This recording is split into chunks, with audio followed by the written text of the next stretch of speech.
আমাদের ভালো লাগাতে সকলকে অনেক অনেক অনেক স্বাগত জানিয়ে আমার আজকের গল্প আরম্ভ করছি। আজকের গল্প বাঁচা। গল্পটি তাহলে শুরু করি। এই শাড়ি আমরা পরব? কোন আক্কেলে তোমার বাবা পুজোয় এই সাধারণ তাঁতের শাড়ি পাঠালেন?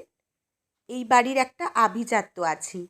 করিয়াল বেনারসি না সই, অন্তত ঢাকাই মসলিন কিংবা ঘিচা তসর তো পুজোর তত্ত্বে দিতে পারত। এই হাজার বুটি তাঁতের শাড়ি আজকালকার দিনে কে পরে? একগাল হেসে পুজোর তত্ত্ব এনেছি বলার চেয়ে হাত জোর করে বলে দিতে পারত দিতে পারবো না, মিটে যেত সমস্যা। দেখানোর শখ 16 আনা, অথচ পকেটে নেই 4 আনা। বিরক্তিতে মুখ বেঁকান অসীমা দেবী। সেই বিয়ের সময় থেকেই দেখে আসছি, আসলে কি জানো, দেওয়ার মন থাকা চাই। তোমার বাবা কিভাবে কমে সব মেটাবে সেই চেষ্টাতেই ব্যস্ত থাকেন। জামাই চাইবে রোজগেরে, অথচ দেওয়ার বেলা ফক্কা। ভালো পলিসি বের করেছেন বেয়াই মশাই। শোনো বৌমা, আগামী সপ্তাহে তুমি বাপের বাড়ি যাবে আর 1030 টাকা নিয়ে আসবে। আমার পছন্দ মতো কিনে কেটে নেব। আকাশ ভেঙে পড়ে তনুকার মাথায়। 30,000 টাকা কোথায় পাবে বাবা?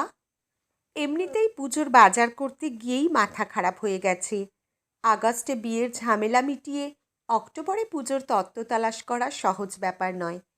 কিন্তু তনুকার মুখের দিকে তাকিয়ে বাবা এটুকুও সামলে দিয়েছেন। আগামী বছরেই বাবার রিটায়ারমেন্ট। বিয়ের সময় চারিদিকে যে ধার দেনা হয়েছে 1 বছরের মধ্যে সব মিটিয়ে ফেলতে হবে। স্থায়ী আয় বন্ধ হয়ে গেলে ধার দেনা মেটাবে কিভাবে? সে বারবার বলেছিল এখানে বিয়ে করবে না, কিন্তু মা তখন পাগলের মতো করছে। এত ভালো ছেলে কেউ হাতছাড়া করে? বাধ্য হয়েই বিয়ের পিঁড়িতে বসতে হলো। ডাক্তার কাকু বলেছিলেন নইলে মা হয়তো অসুস্থ হয়ে পড়বে। বিয়ের পর থেকে উঠতে বসতে খোঁটা শুনতে শুনতে তনুকার মনে হয় কেন সেদিন বিয়েটা হলো।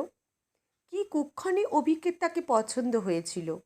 প্রাইভেট ফার্মের ছোট চাকুরে রজতবাবু একমাত্র সন্তান তনুকার বিয়ে দিয়ে ভেঙে পড়েছেন। একতলা ছোট্ট বাড়ি, সামনে বাগান, হাসি খুশি 3 জনের খেলাধুলোর সংসার। এখন সেখানে কেবল 2 বুড়ো বুড়ি। হাসিটা হারিয়ে গেছে তনু ও বাড়িতে যাওয়ার সঙ্গে সঙ্গে। অভিকের পরিবারের লোকজনের অনেক কিছুর আবদার ছিল, সেসব মেটাতে গিয়ে রজতবাবুর হাসি মিলিয়ে গেছে। প্রথমে ভেবেছিলেন এখানে বিয়ে দেবেন না, কিন্তু মহিমা এমন পাগলামি শুরু করলো। মেয়ের সুখেই তো বাবার সুখ, এই নীতি মেনে সব কিছু মুখ বন্ধ করে মেনে নিয়েছিলেন। ভেবেছিলেন মেয়েটা সুখী হলে সব কষ্ট ভুলে আনন্দে থাকতে পারবেন। বাড়িটাই এখন তার একমাত্র সম্বল। বারবার বলেছিল তনু দেনা পাওনার বিয়ে সে করতে চায় না, কিন্তু মহিমা দেবী কিছুতেই এমন সুকান্তি সুউপায়ী পাত্র হাতছাড়া করতে চাননি। কাজেই হাজার আপত্তি সত্ত্বেও অভিকের নামের সিঁদুর মাথায় দিয়ে তনুকে পাকাপাকিভাবে মজুমদার বাড়িতে পাঠাতে হয়েছে। রাতের একান্তে অভিককে কাছে পেয়ে কেঁদে ফেলল তনু। বলল, বাবা আর পারবে না। 30,000 টাকা এক্ষুনি কোথায় পাবে বলো? বিয়েতে অষ্টমঙ্গলার আয়োজনে কম তো খরচ হয়নি। কিভাবে আবার নতুন করে সব কেনাকাটার টাকা? আমি তো পিএসসি পরীক্ষা দিয়েছি। চাকরিটা পেলে না হয় মামনি আর বাকি সবার ইচ্ছে মতো কেনাকাটাগুলো। পাথুরে মুখ করে সবটা শুনল অভিক। ব্যঙ্গ হেসে সরকারি চাকরি পাওয়া অত সহজ ব্যাপার নয়। কবে তুমি চাকরি পাবে তবে সববার পুজো শপিং হবে? একটা কথা কান খুলে শুনে রাখো, মায়ের আদেশের বিরোধিতা করতে পারবো না আমি। তুমি বরং কালই বাপের বাড়ি চলে যাও। টাকা পয়সা জোগাড় করে 1 সপ্তাহ বাদে ফিরে এসো। ফোন করে দিও, আমি না হয় আনতে যাব। নিতে গিয়ে উদ্ধার করে দেবে আমাকে। মনে মনে বিড়বিড় করে তনু। একবার এ বাড়ি থেকে বেরোতে পারি আর জীবনে ফিরব না। কি অসম্ভব লোভী মানুষজন! এদের সঙ্গে কেউ ঘর করে? বাড়ি ফিরে সুস্থির হয়ে বসে লিস্ট করব। ঘর সাজাতে বাবা যা যা দিয়েছেন তার পাই টু পাই আদায় করব। ছোট্ট জিনিসও ছাড়ব না। উপহার অর্থ দিয়ে কে বিচার করে? উপহারের বিচার ভালোবাসায়, যত্নে, আদরে। আর এরা এতদিন তনুকার ভালো রূপ দেখেছে সবাই। সে সুযোগ দিয়েছিল সে অভিককে, আর নয়। এবার বুঝবে কি হারিয়েছে। যত্ন করে খামটা ব্যাগে ভরে পরের দিন সকালে বাবার বাড়ির উদ্দেশ্যে রওনা দেয় তনুকা। অপ্রত্যাশিত সৌভাগ্যে বাবা ভীষণ খুশি হলেও চিন্তিত হয়ে পড়েন মহিমা দেবী। কথার ফাঁকে বারবার বলতে থাকেন, তুই একা কেন? জামাই বাবাজি এলো না? অন্তত তোকে ছেড়ে তো দিয়ে যেতে পারতো। ঝগড়া করে আসিসনি তো? কেন মা, আমি কি অবলা যে কাউকে এসে বাড়ি অবধি ছেড়ে দিয়ে যেতে হবে? আমি যথেষ্ট সক্ষম, নিজের দায়িত্ব নিজেই নিতে পারি। ওখানে আর ফিরব না কোনো দিন, গম্ভীর মুখে জানিয়ে দেয় তনুকা। ফিরবি না মানে? লোকে কি বলবে? ঘর ভাঙলে কত সমালোচনা হয় তো জানিস। এমনটা করে না মা, ঝোঁকের মাথায় সিদ্ধান্ত নিতে নেই। কি হয়েছে আমাদের খুলে বল। আমরা তোর বাবা মা। মাথায় হাত দিয়ে মেঝেতে বসে পড়েন মহিমা দেবী।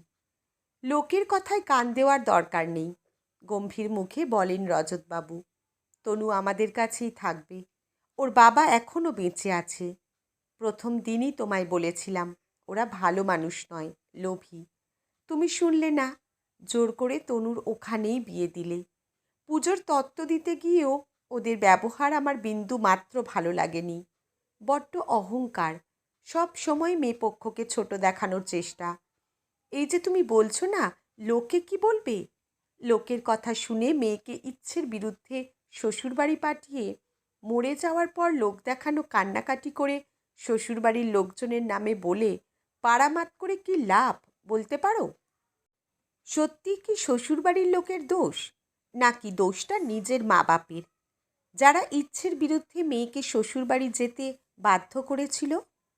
কিন্তু বাজারে যে এতগুলো টাকা ধার, বিয়েটাও মেয়েটার সুখের হলো না।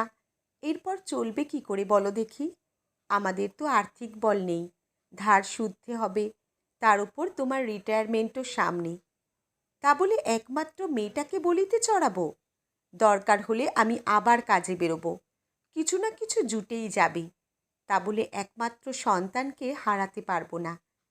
চাকরিটা আমি পেয়ে গেছি বাবা, সেই যে গেছিলাম পরীক্ষা দিয়েছিলাম, এই দেখো জয়েনিং লেটার। খামটা বের করে রজতবাবুকে দেখায় তনুকা। ওপরে সরকারি চাকরির লোগো জল করছে। তুই পিএসসি ক্লিয়ার করে ফেলেছিস মা? দেখেছো মহিমা, বলেছিলাম না আমার মেয়ে পারবে। আর আমাদের কোনো চিন্তা রইল না। জয়েনিং কবে রে মা? তনুকা সরকারি চাকরি পেয়েছে শুনে অভিক এসেছিল, ক্ষমাও চেয়েছিল, সব ভুলে নতুন করে শুরু করার কথাও বলেছিল। প্রয়োজনে না হয় দুজনে আলাদা থাকবে। কিন্তু সেই পুরনো জীবনে ফিরে যেতে তনুকা রাজি হয়নি। অপমানের অন্ন খেয়ে প্রতিটা দিন কেটেছে যেখানে, সেখানে নতুন করে সম্মানের ভাত মুখে দেওয়ার ইচ্ছে নেই তার। তার চেয়ে এই ভালো, আগুন থেকে ফিনিক্স হয়ে একবার উঠে দাঁড়াতে পেরেছে বলে বারবার বোকার মতো সে আগুনে ঝাঁপ দেবে না তনুকা। আজকের গল্প এখানেই সমাপ্ত। কলমে অনিন্দিতা, পাঠে জয়তী। ধন্যবাদ।